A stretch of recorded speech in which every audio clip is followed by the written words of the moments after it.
ज्या महाराष्ट्रातून छत्रपती शिवाजी महाराजांनी हिंदवी स्वराज्य नामक सुराज्याचा शंख फुंकला, दिल्लीतील परकीय पातशाही उद्ध्वस्त करून पुढे महाराजांच्या मावळ्यांनी अटकेपार झेंडा रोवला, त्याच छत्रपतींच्या महाराष्ट्रात उद्धव ठाकरेंच्या नेतृत्वातील महाविकास आघाडी सरकारने शिवजन्मभूमीवर कत्तलखान्यासाठी निधी दिला होता।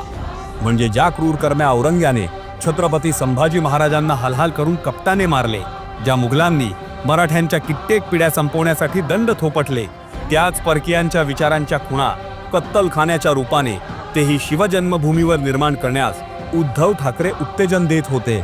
मात्र देवेंद्रजींनी परकीयांनी निर्माण केलेल्या खुणा पुसून टाकून महाराजांच्या शौर्याचा इतिहास उजागर करण्यासाठी छत्रपतींच्या गडकिल्ल्यांना निधी दिला।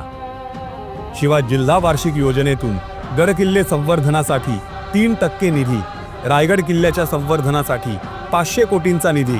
शिवाय यापेक्षाही आनंदाची गोष्ट म्हणजे शिवनेरी, जे महाराजांचे जन्मस्थान, व रायगड म्हणजेच महाराजांचे समाधीस्थान, येथे अतिशय उंच असा भगवा ध्वज फडकवला जाणार। शिवनेरी आणि रायगडावर हा भगवा ध्वज लावला पाहिजे, त्याची परवानगी आर्किओलॉजी विभागाला मागितली जाईल आणि त्यांच्या परवानगीने अतिशय उंच अशा प्रकारचा स्वराज्याचा ध्वज हा त्या दोन्ही किल्ल्यांवर निश्चितपणे लावण्यात येईल।